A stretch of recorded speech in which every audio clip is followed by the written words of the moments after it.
ಹಾಗಾದ್ರೆ ಇಲ್ಲಿದೆ ನೋಡಿ ಸರ್, ಇದ್ರ ಬಗ್ಗೆ ನಮ್ಮ ರೈತರಿಗೆ ಹೇಳ್ಬಿಡಿ. ಮೇಡಮ್ ಇಷ್ಟೊತ್ತವರೆಗೂ ನಾವು ಕಲ್ಟಿವೇಶನ್ ನೋಡಿದ್ವಲ್ಲ, ಇದು ಜಿನ್ನ ನಾವು ನೋಡೋದು ಜೀರೋ ಕಲ್ಟಿವೇಶನ್ಗೆ. ಏನಂತ ಅಂದ್ರೆ ಇದನ್ನ ನಾವು ವೀಡ್ ಮ್ಯಾಟ್ ಅಂತ ಹೇಳ್ತೀವಿ. ಏನು ನಾವು ಅಡಿಕೆ ಗಿಡ ಸುತ್ತ ನಾವು ಕಳೆ ಕ್ಲೀನ್ ಮಾಡ್ಬೇಕು ಅಂತ ಹೇಳಿದ್ನಲ್ಲ, ಸೊ ಇದೇನು ಅಂತಂದ್ರೆ ಇದು ಅಡಿಕೆ ಗಿಡ ಸುತ್ತ ಈ ತರ ಹಾಕೋದು ಮೇಡಮ್.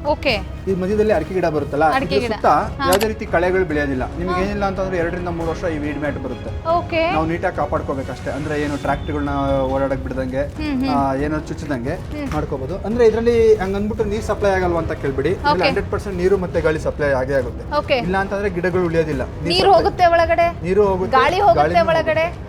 ಕಳೆ ಮಾತ್ರ ಆಚೆಗೆ ಬಿಡಲ್ಲ, ಬೆಳೆಯಕ್ ಬಿಡಲ್ಲ. ಏನಾಗ್ಬೋದು ಸರ್, ಎಷ್ಟು ದಿನಕ್ಕೆ ಆ ಕಳೆ ಎಲ್ಲ ಇದನ್ನ ಡ್ರೈ ಆಗ್ಬೋದು? ಇಲ್ಲ ಮೇಡಮ್, ಇದು ಯಾವಾಗ್ಲೂ ನಿಮ್ಗೆ ಏನಂತಂದ್ರೆ ಗಿಡ ಸುತ್ತ ಇದು ಯಾವಾಗ್ಲೂ ಇರೋದ್ರಿಂದ ಸೂರ್ಯನ ಬೆಳಕೆ ಕೆಳಗಡೆ ಹೋಗೋದಿಲ್ಲ. ಅಂದ್ರೆ ಹೋಗುತ್ತೆ, ಬಟ್ ಅವಕ್ಕೆ ಬೆಳವಣಿಗೆ ಬೇಕಾಗಿರ್ತಕ್ಕಂಥ ಯಾವುದೇ ರೀತಿ ಪೋಷಕಾಂಶಗಳು ಅದಕ್ಕೆ ಹೋಗೋದಿಲ್ಲ.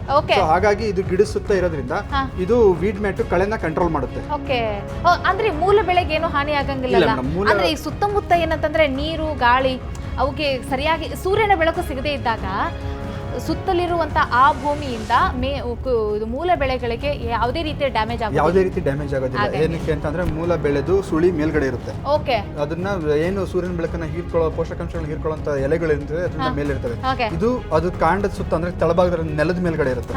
ಸೊ ಹಾಗಾಗಿ ಇದು ಕಳೆಗಳನ್ನ ಬೆಳೆಯೋದು ಬಿಡೋದಿಲ್ಲ. ಇದ್ರಲ್ಲಿ ನಮ್ಗೆ 1 ಮೀಟರ್ ಬೇಕಾ, ರೈತರಿಗೆ ಯಾವ್ದು ತರ ಬೇಕೋ ಆ ತರ ಸಿಗುತ್ತೆ. 1 ಮೀಟರ್ 2 ಮೀಟರ್ ಅಥವಾ 1 ಅಡಿ 2 ಅಡಿ ಕಟಿಂಗ್ ಅಲ್ಲಿ ಸಿಗುತ್ತೆ. ಅಡಿಕೆ ತೋಟಕ್ಕಷ್ಟೇ ಅಲ್ದೆ ಸರ್, ಇವಾಗ ಸಾಲಾಗಿನೇ ಹಾಕೊಂಡ್ ಬಿಡ್ಬೇಕು. ಇಲ್ಲಿದೆ ಸಾಲಾಗಿ ಹಾಕೊಂಡು ಹೋಗಕ್ಕೆ, ಸೆಂಟ್ರಲ್ ಹಾಕೊಂಡು ಹೋಗಕ್ಕೆ ಈ ತರ ರೋಲ್ ಬರುತ್ತೆ. ಇದರಲ್ಲಿ 2 ಮೀಟರ್ ಬೇಕು ಅಂದ್ರೆ 2 ಮೀಟರ್ ಸಿಗುತ್ತೆ, 3 ಮೀಟರ್ ಬೇಕು ಅಂದ್ರೆ 3 ಮೀಟರ್ ರೋಲ್ಗಳು ಕೂಡ ಸಿಗುತ್ತೆ.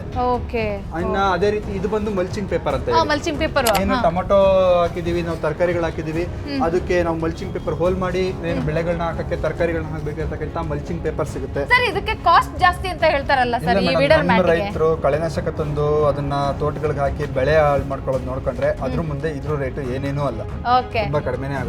ಸೊ ಇದರಲ್ಲಿ ನಿಮ್ಗೆ ರೈತರುಗಳಿಗೆ ಏನು 2 ಮೀಟರ್ ಬೇಕಾ, 3 ಮೀಟರ್ ಬೇಕಾ, ಎಷ್ಟು ಮೀಟರ್ ಬೇಕಾ ಅಷ್ಟು ಮೀಟರ್ ಸಿಗುತ್ತೆ. ನಿಮ್ಗೆ ಉದ್ದ ಬಂದು 100 ಮೀಟರ್ ಸಿಗುತ್ತೆ. 100 ಮೀಟರ್ ವರೆಗೂ ಸಿಗುತ್ತೆ. ಅಂದ್ರೆ ಇದು 2 ರಿಂದ 3 ವರ್ಷ ಬರುತ್ತೆ ಮೇಡಮ್. 2 ರಿಂದ 3 ವರ್ಷ ಬರುತ್ತೆ. ಒಂದ್ಸತಿ ತೋಟದಲ್ಲಿ ಅಳವಡಿಸ್ಬಿಟ್ರೆ 3 ವರ್ಷದವರೆಗೆ ಇರುತ್ತೆ.